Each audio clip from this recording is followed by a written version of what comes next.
So this is the command window. When you open in MATLAB, you see this is a command window. What a command window means, whatever you write, you can see the result in the next line. Okay?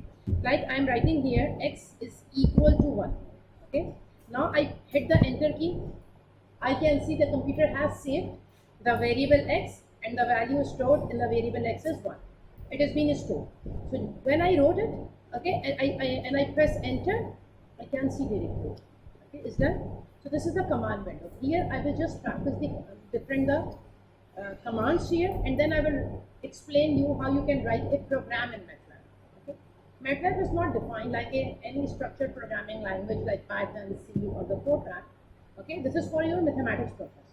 Like you want to calculate roots of a quadratic equation, it is very easy to calculate it. If you want to perform a matrix operation, it is very easy.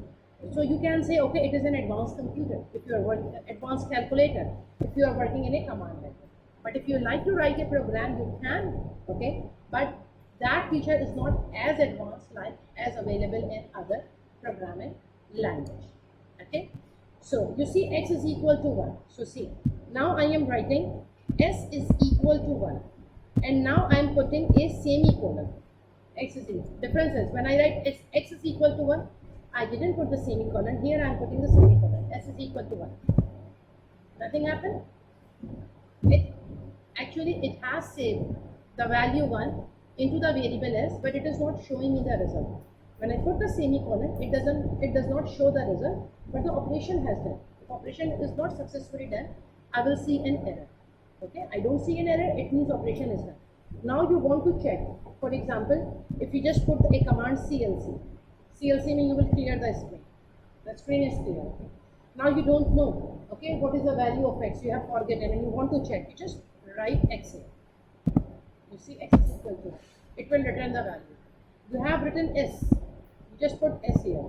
S is equal to, okay, and not necessarily you write a variable. You can write a mathematical operation directly.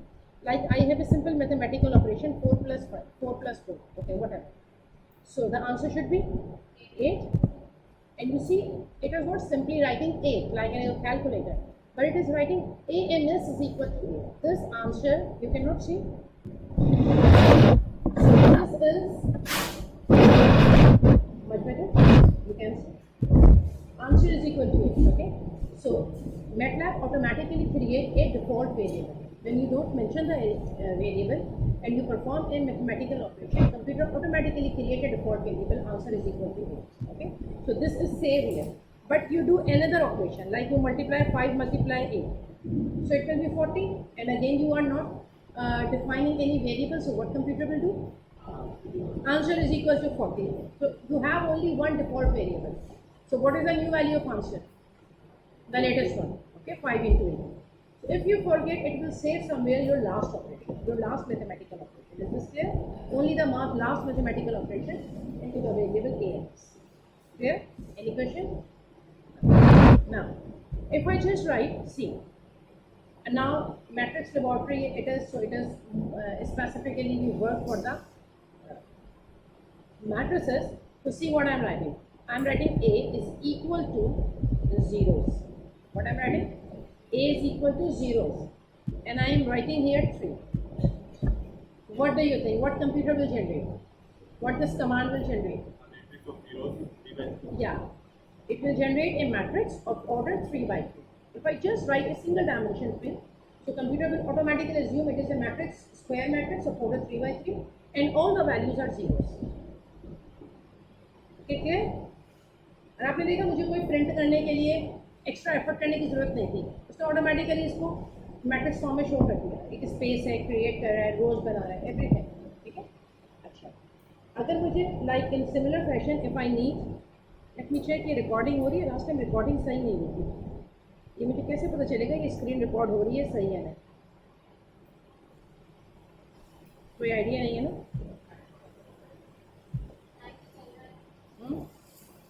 Time to children anyhow. So in similar fashion, for example, if I write A is equal to ones, A is equal to ones. ठीक है. अब once में अगर मैं यहाँ लिख दूँ 4, 4। अब आपको क्या मतलब है, क्या कर रहा होगा कंप्यूटर? 4/4 का, और I am using the same variable. तो अब मेरे पास जो न्यू मैट्रिक्स है ए, वो रिप्लेस हो गया प्रीवियस से। और अगर मैं चाह रही थी कि नहीं मेरे पास कीप करता तो मैं कोई नया मैट्रिक्स लिखती। For example this time I am writing B is equal to I, और 3 का ऑर्डर लिख रही हूँ ताकि क्लियरली नजर आए। So what do you think, क्या है ये आई? क्या जनरेट करेगा आई? आई से क्या 3, जो ऑर्डर 3/3 सबको समझ आ गया। आई से क्या जनरेट हो रहा है? सी क्या जनरेट हो रहा है? Identity matrix. ओके, सो आई की स्पेलिंग लिखते हैं, सब पहले एक लेटर आई नहीं लिखते हैं। Okay, this is identity matrix. Okay, now I am writing C is equal to RAND रैन। ओके, 2/, क्या मतलब है, क्या जनरेट हो रहा होगा? Random numbers. ओके, बहुत ज़्यादा बड़े वैल्यूज है ना रैंडम नंबर्स, तो अब आपको स्क्रीन में नज़र नहीं आ रहा। मैंने फॉन्ट साइज बहुत बड़ा किया, स्मॉल फॉन्ट साइज क्यों, तो नज़र आएगा एक ही मैट्रिक्स फॉर्म, लेकिन स्टूडेंट्स को बैक बेंचेस को नज़र नहीं आता तो मैंने फॉन्ट साइज बड़ा किया। अच्छा, इसके अलावा आप इसको फॉर्मेट कर सकते हैं। आपने देखा 15 डिजिट्स आ रहे हैं, तो ये लॉन्ग होगा है, एक लॉन्ग नंबर्स है जिसे डेसिमल के बाद 15 डिजिट्स हैं। मैं इसका फॉर्मेट शॉर्ट कर देती हूँ, ठीक है। और मुझे अगर यही कमांड दोबारा रिपीट करनी है तो मुझे इसे टाइप करने की ज़रूरत नहीं, it just using my arrows की। मैं एरो की जो अप की है उसको प्रेस कर रही हूँ तो ये मुझे दिखाएगा जो मैंने पहले मैंने जितनी भी कमांड लिखी है, ठीक है। एरो की मदद से मैं इसको ये रन कर, ये मेरे हाथ एरोज की है। तो एनी हाउ मुझे ये वाली दोबारा रन करनी है, सिलेक्ट किया,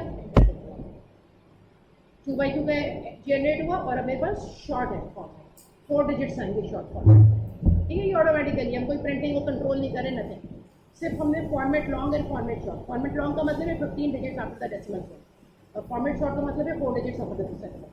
मैंने इसको सेट किया हुआ है कि 4 digits as a pen, clear है यहाँ तक, ठीक है। तो ये रैंडम नंबर है, तो आप मैट्रिक्स जनरेट करना है। अभी तक सारे मैट्रिक्स जनरेट हो रहे थे, लेकिन अगर मुझे एरेज जनरेट करना है, मीन्स द लिस्ट जनरेट करना है, लिस्ट कहते हैं ना आप पाइथन कहते हैं, तो फिर आप किस तरह जनरेट करें, ठीक है। अच्छा, अभी तक तो हमने ऑटोमेटिकली वैल्यू दे दी थी 1, मैं अभी भी दे सकती हूँ। लाइक मैंने कहा a इज इक्वल टू 1, ठीक है, और मैंने लिखा है 3,1। इसका क्या मतलब हुआ? 1 कॉलम, ओके, बल्कि 3 रोज नहीं है, 3 कॉलम्स एंड 1 रो किया है, 3 रोज एंड 1 कॉलम, सही है, सही है, 3 रोज एंड 1 कॉलम। इसको अगर हम इसको रिवर्स कर दें, ठीक है, मैं इसको हॉरिजॉन्टल कर दूँ तो क्या लिखूँ? 1 कॉलम कॉमा 3, गेटिंग दिस? हम वैल्यूज खुद भी असाइन कर सकते हैं, ठीक है। अभी तो मैं 1s और 0s के साथ लिख रही थी ना कि सारे 1 कर दो, सारे 0 कर दो। Normally we use it for initialization, okay. मैं अपनी वैल्यूज खुद डाल रही हूँ, तो मैंने लिखा a is equal to, and then I am writing in square brackets. Square brackets में क्या लिखा है? 6, 7। अच्छा, अभी तक आप कॉमा के साथ लिखते थे ना, आप लिखिए कॉमा के साथ, no problem. 6, sorry not comma, not point, comma, 6,4,9, ठीक है, 6, 4, 9। So you have the 2 options. You can separate the numbers by commas, or you can separate the numbers like with space. दोनों एक्सेप्टेबल। आप Python में हमेशा comma के साथ लिखते थे, मैटलैब कॉमा और स्पेस दोनों एक्सेप्ट करता है, 5, 6, 7 को, ठीक है, क्लियर हो रहा है। अगर आपके पास एक मैट्रिक्स है, ठीक है, 3/2 का मैट्रिक्स है फॉर एग्जाम्पल, अब आपको उसका डेटा एंटर करना है, ओके। मैंने कहा b is equal to 3/2 matrix है, तो 3/2 का मतलब है 2 कॉलम्स है ना, तो अब आपने क्या करना है, कोई फर्दर स्क्वायर ब्रैकेट्स नहीं बनाने, 4, 7। इसके बाद नेक्स्ट रो में जाना है, you need to enter in next row, you will simply put a semicolon, semicolon indicates next row, फिर आपने लिखा 8, 2 सेमीकोलन, फिर आपने लिखा 7, 0 सेमीकोलन, फॉर एग्जाम्पल आपने लिखा 4, 3, स्क्वायर ब्रैकेट क्लोज किया, 4/2 का मैट्रिक्स है। ये बात समझ आ रही है आप लोगों को, ठीक है। Semicolon will take you to the next row, semicolon. Further अंदर जो हमने, आपको याद है पाइथन के अंदर हर रो के लिए फिर एक अलग इंडिविजुअल स्क्वायर ब्रैकेट्स बनाना पड़ता था, अब नहीं करना, सिंपल है, बेटर है, वेरी सिंपल, ओके। 4, 8, 7। अच्छा चलो, लेट सपोज ये जो मैट्रिक्स है ये 4/3 है, 4/2 नहीं है। अब आपको थर्ड कॉलम ऐड करना है, कैसे ऐड करेंगे थर्ड कॉलम? ठीक है, देखो ये ध्यान में रखें थर्ड कॉलम। जब when you are going to add third column, okay, तो इसका मतलब है थर्ड कॉलम का मतलब है सारी रोज ऐड होंगी। अच्छा, MATLAB also work with the same order, like count rows first and the column later, and the advantage is the index doesn't start with from 0, it starts with 1. तो अगर मैं आपसे ये कहूँ कि ये 2 है, ओके, ये 2 है, तो इसकी क्या क्या इंडेक्स होगा, क्या लोकेशन है इसकी? 1 and 1 क्यों? ये आई जस्ट टोल्ड यू मतलब स्टार्ट इंडेक्सेस इज 1, आपके इंडेक्सेस 1 से स्टार्ट होगा, भूल जाए आप 0 को जो पाइथन में था। तो अब ये सेकंड रो है एंड सेकंड कॉलम है, तो इसकी क्या वैल्यू है? 2 वैल्यू। अच्छा, अब आपको स्क्वायर ब्रैकेट भी नहीं लिखना, ये किस वेरिएबल के अंदर है? ए वेरिएबल के अंदर है ना? ए में है ना? नहीं, ए में नहीं है, किस वेरिएबल में था? बी में था, बी में है, राइट। मैं सोचती हूँ ये 2 नहीं है, इट इज़ 12, ये मिस्टेक है, ये 2 नहीं टाइप था, ये तो 12 था। तो क्या पूरा मैट्रिक्स दोबारा से लिखो? No, just write a B, this is a B matrix, no square brackets, 2, 2 is equal to 20 या 20 whatever I am thinking. अब हमने क्या 2 रिप्लेस हो जाएगा 20 से, ओके। सी जैसे ही मैं एंटर करती हूँ it will show the replacement. Clear हो गया? तो किसी भी पोजीशन के ऊपर आप अपनी वैल्यू को चेंज कर सकते हैं, आपको पूरा मैट्रिक्स री एंटर नहीं करना, वो सेव है मेमोरी में, सिर्फ उस जगह पे जाएं और उसको चेंज कर दें, इजी। अच्छा, मैं अभी इससे पहले क्या कह रही थी, I want to add the third column. If I want to add third column, so it means all the rows of the third column, तभी एक कॉलम कंप्लीट होगा। तो मुझे कितनी वैल्यूज लिखनी चाहिए थर्ड कॉलम के लिए? 4, because we have the 4 rows, okay. So this is the B matrix, sorry this is the B matrix, और what I need to do, rows and column. जब आपको सारी रोज कंसिडर करनी है, so you will not write the row number, you will just put a colon. Colon means you are going to consider all the rows, और आपको addition कहाँ पे करनी है? थर्ड कॉलम में। कॉलम है क्या 3 का, सारे कॉलम्स नहीं है, एक 3 कॉलम, थर्ड कॉलम में कुछ ऐड करना है। अब आपने क्या करना है, स्क्वायर ब्रैकेट्स बनाना है, आपके पास 4 वैल्यूज आपको डालनी है, 2, 5, 3 और 8। आगे यस कमेंट, सी थर्ड कॉलम ऐड हुआ, मुश्किल है, दोबारा बताओ। चलो फोर्थ कॉलम ऐड करना है ताकि हमारे एक स्क्वायर मैट्रिक्स हो जाएगा। फोर्थ कॉलम, जब फोर्थ कॉलम ऐड करने का मतलब है 4 वैल्यूज डालनी है ना। 4 रोज है हमारे पास, तो मैंने सबसे पहले बी लिखा, ओके, और रो की जगह मैंने कोलन कर दिया, रो की जगह मैंने कोलन नहीं, सारी रोज कंसिडर करनी। कौन सा कॉलम ऐड करना है? 4, ठीक है, 4 डाल दिया। अब मुझे कितनी वैल्यूज डालनी है इसके अंदर? 4 वैल्यूज, 4, 2, 8, 1, ओके। स्पेस करके भी डाल सकती हूँ, 4 उस वक्त मैंने एंटर करके डाल दिया था, मैं स्पेस करके भी डाल सकती हूँ। 4, 2, 8, पर यहाँ आपको लग रहा है कि मैं हॉरिजॉन्टल डाल रही हूँ, but computer knows I am working with the columns, just finish it then you can ask, okay. See आगे, यस यू, हाँ अभी तो 5th रो भी ऐड करना है, ठीक है, अभी 5th रो भी ऐड। क्लियर हो गया यहाँ से? अब मुझे ये 4th कॉलम जो मैंने ऐड किया था, ये 3 कॉलम जो मैंने ऐड किया था, ये 2 कॉलम जो मैंने ऐड किया था, ये नहीं है, इसको डिलीट करना है। फॉर एग्जाम्पल मुझे सेकंड कॉलम डिलीट करना है, अभी तो मैंने आपको ऐड करना सिखाया column, okay, how you can delete a column, okay. So B column delete करना मतलब है रो की जगह कोलन डालना, comma. For example second column delete करना, सेकेंड कॉलम में 20 लिखा है वो डिलीट करना, ठीक है, इज इक्वल टू, और एक empty square bracket, an empty square bracket, इसमें कोई वैल्यू नहीं है, को डिलीट कर दो। अब आप देखेंगे 72003 डिलीट हो जाएगा, ठीक है, हो गया। इसी तरह अगर आपको रो डिलीट करनी है, ठीक है, रो के लिए आप कैसे करेंगे? आपको 4th रो डिलीट करनी है, 4th रो, जब 4th रो आप डिलीट कर रहे हैं बी, तो रो का नंबर दें, लेकिन जब आप 4th रो डिलीट कर रहे हैं तो it means you are considering all columns. अब कॉलम की जगह क्या लिख देंगे? कॉलम, ठीक है, ठीक है, 4th रो डिलीट करना है। 4th रो डिलीट मतलब 4 भी डिलीट होना चाहिए, 8 भी और 1 भी, तमाम कॉलम उससे रिलेटेड डिलीट होने चाहिए। तो मैंने कॉलम की जगह कॉलन लिखा, डिलीट करना है, इज इक्वल टू एड। अब ऐड करना आसान है ना, अगर रो को ऐड करना है रो का नंबर लिखेंगे, कॉलन जो है वो कॉलम की जगह डालेंगे और वैल्यूज लिख देंगे। मैं ऐड कर देती हूँ बी, कौन सी रो ऐड करनी है? 4, ओके। अच्छा मुझे अगर 4 ये हो गया, ओके। अच्छा अब इसके बाद मुझे कॉलम, सारे कॉलम्स हैं, अब कितनी वैल्यूज लिखनी है?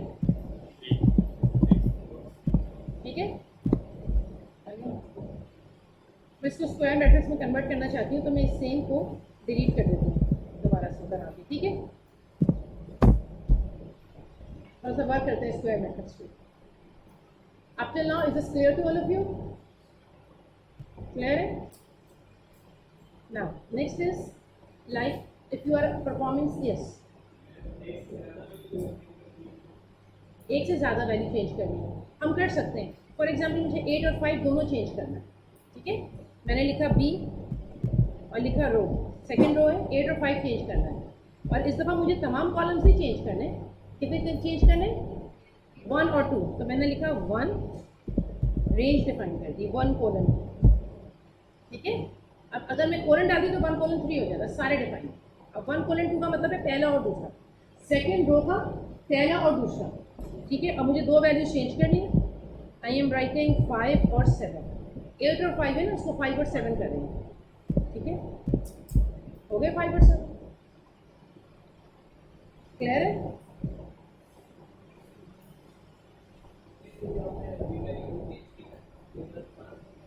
इंटरचेंज नहीं किया, तो मुझसे सवाल पूछा बच्चे ने, इंटरचेंज नहीं किया। मैंने सवाल ये पूछा क्या था, मुझे सारी वैल्यूज नहीं चेंज करनी, पूरा रो नहीं चेंज करना, पूरा कॉलम नहीं चेंज करना, एक वैल्यू नहीं चेंज करनी, एक पर्टिकुलर रेंज करनी है।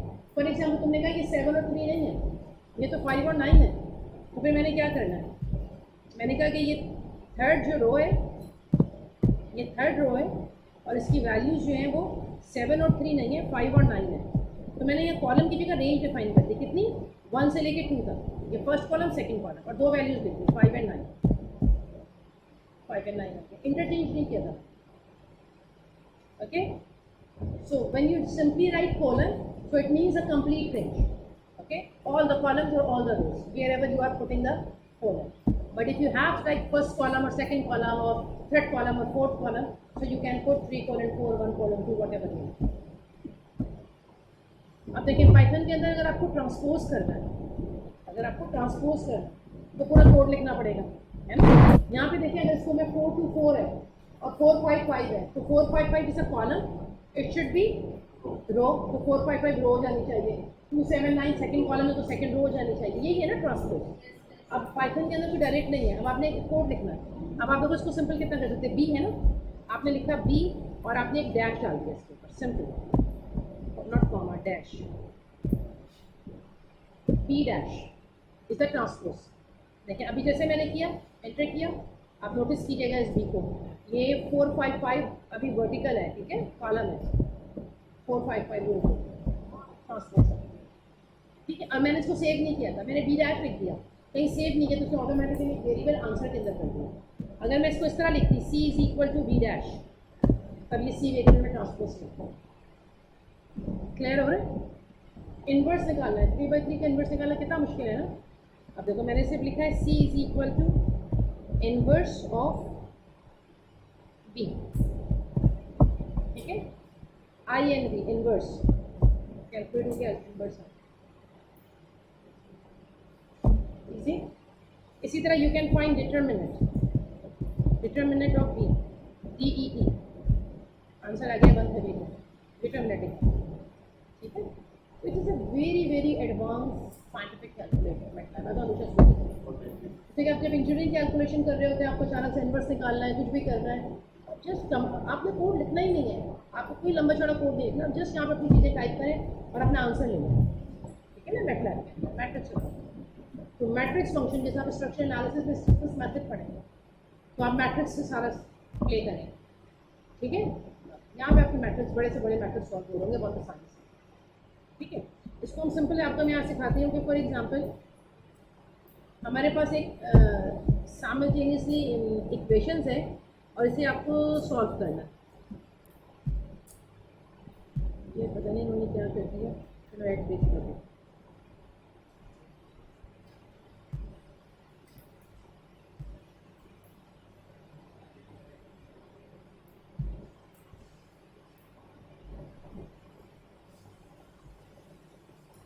ये मैंने किया बदलती यहीं पे कर लेते हैं.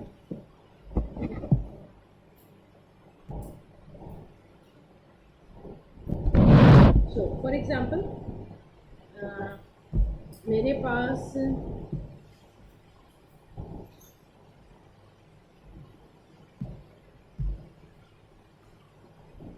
ये सब बंद हुआ हुआ है ना, डिसेबल हुआ हुआ है ना.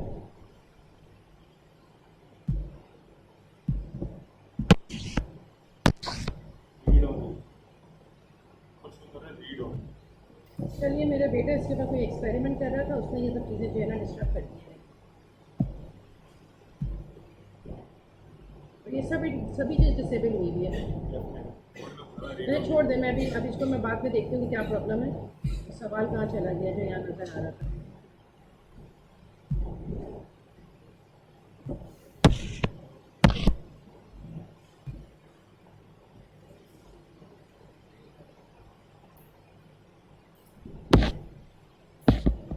नहीं लिख सकती ना, सब डिसेबल हुआ हुआ है.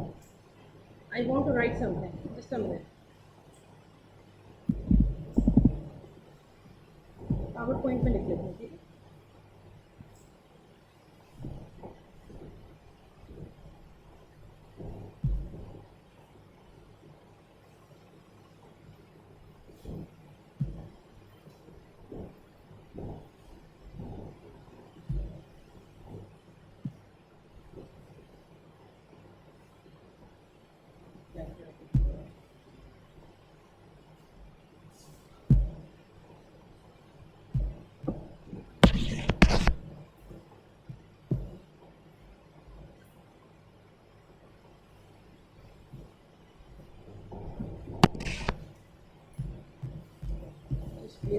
Wasting my time.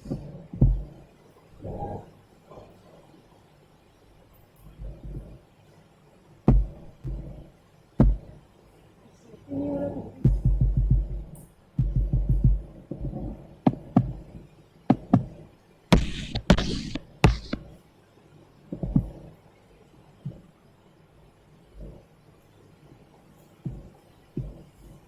माउस भी नहीं सही चल रहा है.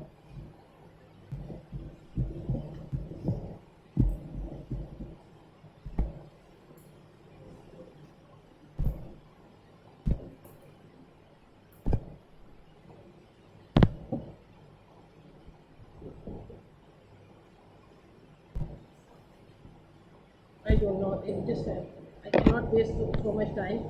I will check it later. Okay. Forget about this one. So come back here. What we are doing. मैं आपको सिर्फ ये बता रही हूँ, थोड़ा सा विजुअलाइज करें कि if we have equation 2x plus 3y, okay, or should I write on the over the board, okay? See, that is 2x plus 3y is equal to 9, okay, and 5x minus 6y is equal to 12. If you want to solve this simultaneous equation, can you write this in a matrix form? Okay, so how you can write? It will be 2, 3, 5 minus 6. Okay, and it will be x and y, and it will be 9 and 12. Okay, so what you can take? You can take the inverse of this multiply by this one. So you will have the value of an x and y. So see, even you don't need to write the inverse method. Okay, you can simply like this. So first matrix is 2, 3, 5 minus x. So I'm writing here A, for example, capital A, or like in the Python, in MATLAB, small a and the capital A is different. Okay, so I'm writing capital A is 2, 3, and then semicolon 5 minus 9. Okay, जो भी है 2, 3, 5 minus 6 या minus 9, whatever. Okay, so ये मेरे पास एक matrix है. Then I have a B matrix. Ax is equal to B. Okay, so B is equal to, ये एक वर्टिकल है, फिर 9 और 12. तो मैं क्या लिखूँ? पहले 9 लिखूँ, then 9 and 12 सेमीकोलन. ओके, ताकि नेक्स्ट लाइन में ये हो गया वर्टिकल कॉलम. अब now you need to solve x. So you can simply write x is equal to A. No need to multiplying and inverse taking, nothing. Backward slash, you need to write not the forward slash. Forward slash is for the division. Backward slash and then B. backward slash and b. Okay, backward slash and b. You have calculated the value of x's 3.5 and 0.6. Clear? No, no. Inverse a का लेना है, b का नहीं लेना. Order matters. Okay? So a backslash b. जिसका inverse लेना है उसको पहले लिखेंगे, backslash और b. You cannot change this order. अब वैसे भी कुछ गलत हो जाएगा. उसको order 2/1 बन रहा है. Multiplication of matrix का आइडिया तो है ना आप लोगों को. अच्छा देखो, अगर मेरे पास ये a मैट्रिक्स है, कोई है a मैट्रिक्स. अच्छा, a मैट्रिक्स इस तरह है और b मैट्रिक्स क्या है? ये है. मैं एक कुछ नया मैट्रिक्स बनाती हूँ. ठीक है, a is equal to 3 4 7 8. Okay, ये a मैट्रिक्स है और मैं लिख रही हूँ b matrix is 4 5 8 9 square. Done है. अब आपको a प्लस b करना है. आसान है ना. मैंने लिखा c is equal to a plus b और ये पाइथन में हमने कितना वर्क किया था. यहाँ पे देखें, ऐड हो गया. टू मैट्रिक्स ऐड हो गए, a प्लस b. अच्छा, अब a मल्टीप्लाई b करना है. ठीक है, तो क्या लिखूँ? c is equal to a asterisk b. ये मल्टीप्लिकेशन ऑफ मैट्रिक्स है. अभी b मैट्रिक्स देखो 2/2 है ना, तो इसको भी 2/2 और ये b मैट्रिक्स को पहले देखो, इसमें मैं एक रो ऐड कर रही हूँ. ठीक है, b में थर्ड रो ऐड कर रही हूँ, कॉमा कोलन थर्ड रो में ऐड कर रही हूँ. मैं लिख रही हूँ सॉरी स्क्वायर ब्रैकेट्स 9 और 7. b मैट्रिक्स ये है, तो b मैट्रिक्स का ऑर्डर क्या है? 3/2. और a मैट्रिक्स का ऑर्डर क्या है? तो क्या a मल्टीप्लाई हो सकता है b से? नहीं हो सकता ना. Number of columns in the first matrix should be equal to number of rows in the second matrix. नहीं हो सकता.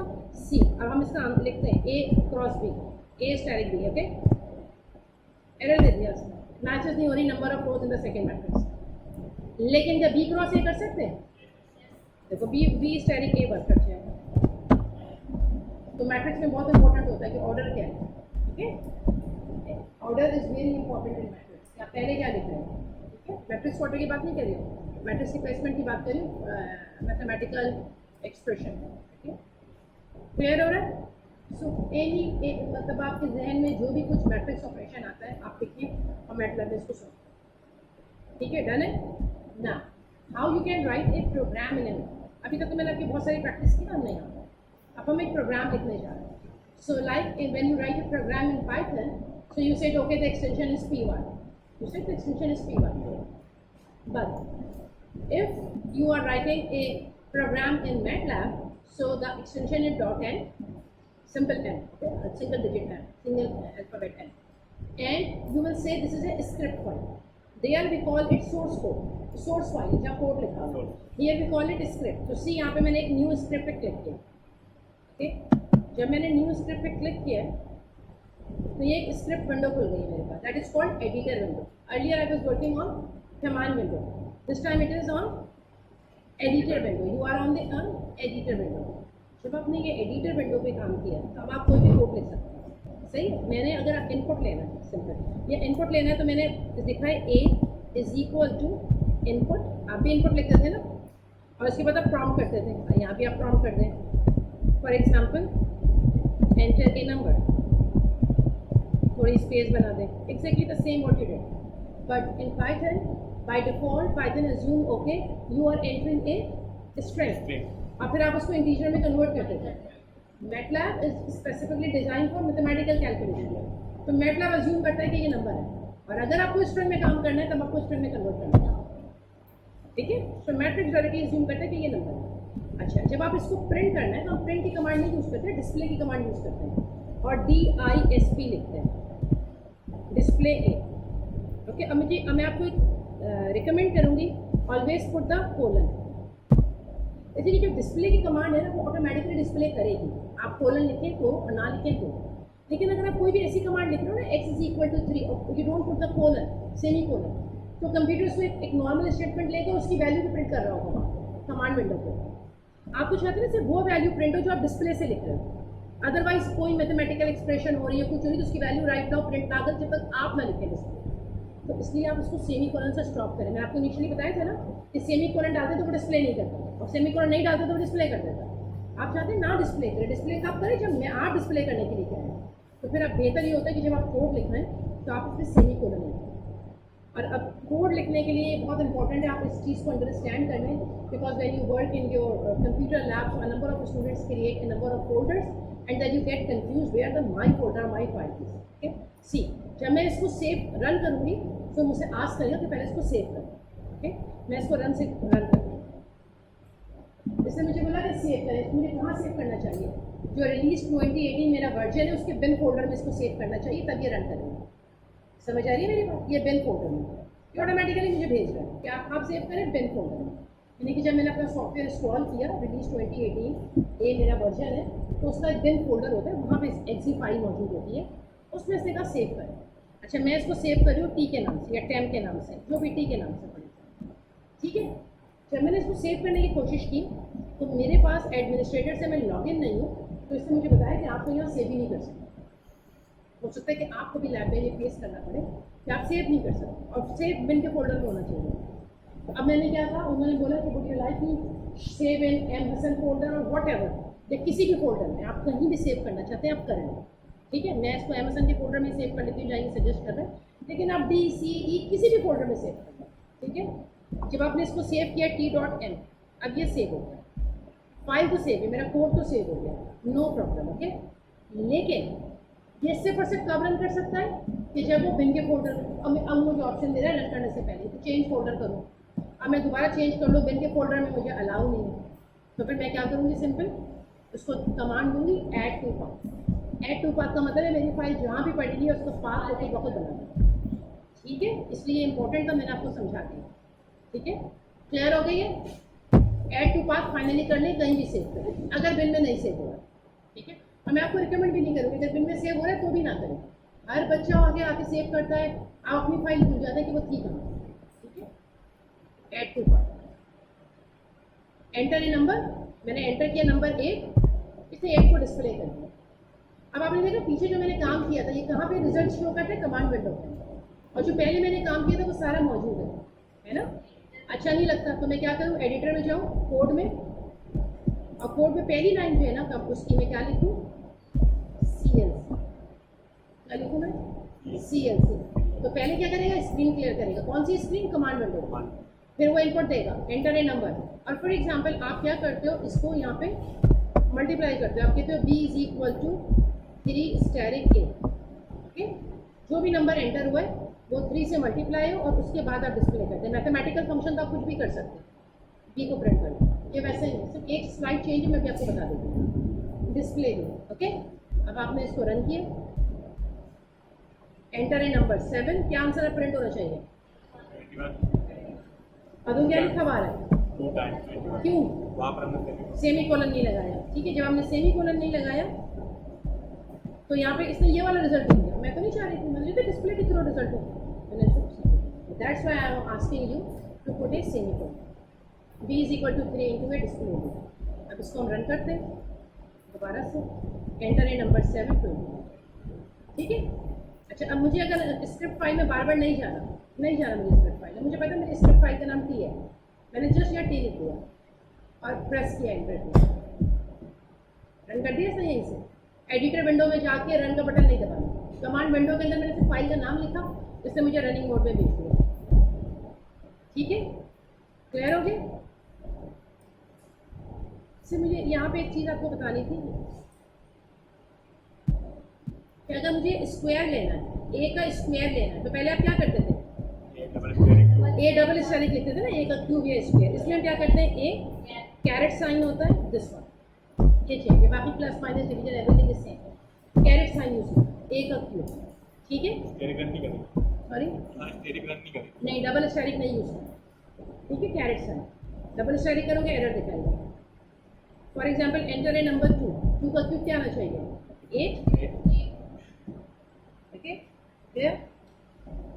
वन थिंग मोर, अब मैंने लिखा यहाँ पे फॉर एग्जाम्पल मैं लिख रही हूँ the answer is, the result is, कुछ भी मैं लिखना चाह रही हूँ, द रिजल्ट इज, ओके, और मैंने कॉमा भी लिख दिया, और इसको पहले मुझे the result is comma B, ठीक है, डिस्प्ले में। अब इसको रन करते हैं, एंटर इन नंबर 7, क्या कह रहा है, टू मैनी इनपुट आउटपुट। जो डिस्प्ले कमांड है रिसीवर से कितना इनपुट ले सकती है, एक ही ले सकती है। अब मैं क्या कहती हूँ कि स्ट्रिंग कांस्टेंट भी लिख देती है, एक वेरिएबल भी लिख देती है। अब मुझे क्या करना चाहिए, अगर ये नहीं वर्क कर रहा, एडिटर में एरर आ रहे, तो मैं क्या करूँ, एक तो मैं ये करूँ, एक सिंपल तो मैं ये करूँ, ये लिखूँ डिस्प्ले, और फिर DISP डिस्प्ले लिखूँ, और यहाँ पे भी लिखूँ, ठीक है, 2 बार लिख देती हूँ। Now I run this program, enter in number 6, the result is 216, है ना, क्लियर है। अब इसने डिस्प्ले को नेक्स्ट कमांड में भेज दिया था, ठीक है। इसकी जगह हम डिस्प्ले की जगह, डिस्प्ले बहुत सिंपल डिस्प्ले, मतलब if you need to display something in a very simple way, you can use the command DISP. Instead, you can use fprintf. You can use fprintf. इसमें क्या एडवांटेज है, आप इसमें multiple लिख सकते हैं, कॉमा भी, fprintf, ठीक है। लेकिन जब आप ये वेरिएबल बी लिख रहे हैं, आपको इस वेरिएबल बी का एक फॉर्मेट डिफाइन करना है, ये कंपल्सरी है, ठीक है। जब आप चाहते हैं द रिजल्ट इज, उसके बाद एक वैल्यू प्रिंट हो लाइक दिस, तो आपको बी वेरिएबल का इन्वर्टेड कॉमास के अंदर फॉर्मेट डिफाइन करना है। कैसे, आप लिखते हैं परसेंट सन एरे, ये परसेंट का मतलब है कि इसको ऐसे जैसे प्रिंट नहीं करना, परसेंट का मतलब है कहीं वेरिएबल मौजूद है और उसका फॉर्मेट बता रही हूँ मैंने कहा 0.2f, f is the float number ही लेता है ये, 0.2f का मतलब है कि इसके बाद 2 डिजिट्स होंगे डेसिमल के। अब देखें आप, enter in number 7, the result is 343.00, और तुम देखो कि कमांड विंडो जो है वो क्या है, उसी सेम लाइन पर आ रही है, ये नेक्स्ट कर्सर आएगा, मुझे इसको नेक्स्ट लाइन में भेजना है। तो fprintf बाय डिफॉल्ट नहीं भेजता, तो मैंने यहाँ पे बैकस्लैश एन कर दिया, ठीक है। और मुझे 2 मरतबा भेजना है, अच्छा स्पेस क्रिएट करना है, 2 बार बैकस्लैश एन कर दिया। अब मुझे कोई भी डेसिमल नहीं दिखाना, ठीक है, तो मैंने क्या किया, 0.0f कर दिया, डेसिमल के बाद कोई डिजिट नहीं दिखाना, 0.0f कर दिया, enter in number 7, the result is 3। समझ आ रहा है, क्लियर है, सॉरी, चलो इसको थोड़ा सा और एडवांस करते हैं। मैं कहती हूँ the input is and result is, पूरा प्रिंट करूँगी, ओके, पूरा sentence print, the input is and the result is, और दोनों वैल्यूज प्रिंट करूँगी, ओके। सो लेट सपोज आप बड़ा अच्छा से लिखना चाहते हैं, आपने कहा द, और आपने लिखा input is, the input is के बाद आप क्या करोगे, ए की वैल्यू प्रिंट कराओगे ना, तो ए का फॉर्मेट डिफाइन करना पड़ेगा, इन्वर्टेड कॉमास के अंदर आपको ए का फॉर्मेट डिफाइन करना पड़ेगा। The input is a print हो जाए, तो यहाँ पे इन्वर्टेड परसेंट साइन, ठीक है। अब आपने फॉर एग्जांपल 0.1 लिखा कि मैं डेसिमल के बाद एक डिजिट प्रिंट करूँगा और एफ लिखा, ठीक है। द इनपुट इज, अब इसके बाद आपने स्पेस दिया, ये कहाँ पे कर्सर आ गया, ठीक है, और यहाँ मैंने स्पेस दिया, मैंने लिखा एंड द रिजल्ट इज, इसको स्क्रॉल करें, एंड द रिजल्ट इज, ठीक है। तो रिजल्ट इज बी का इनपुट, तो मुझे यहाँ पे किस ऑर्डर में लिखना चाहिए, वेरिएबल्स किस ऑर्डर में लिखना चाहिए, पहले ए और फिर बी, क्यों, पहले मैंने ए का फॉर्मेट डिफाइन किया, the input is 0.1f, okay, percent 0.1f, तो ए यहाँ पहले लिखेंगे, and the result is 0.0f, तो फिर बी पहले लिखते बाद में लिखेंगे, तो जो नहीं, हम नहीं कर सकते, ऐसे ही कर सकते हैं, इसको इन्वर्टेड कॉमास के अंदर ही लिखना कंपलसरी है, ठीक है, अदरवाइज ये मिस्टेक है, ठीक है। रन करें, मुझे भी दूसरी क्लास में जाना है, मुझे 5 मिनट जाकर रेस्ट भी करना है, ठीक है। एंटर है नंबर 7, देखो द इनपुट इज 7, मैंने एक डिजिट लिखा था वहाँ पे ना, कि एक digit, and the result is 340, ठीक है। फॉर्मेटिंग आपको इन्वर्टेड कॉमास के अंदर लिखना है। मैं आई विश कि ये सेव हो चुका हो प्रॉपर। मैं रिकॉर्डिंग स्टॉप कर रही हूँ।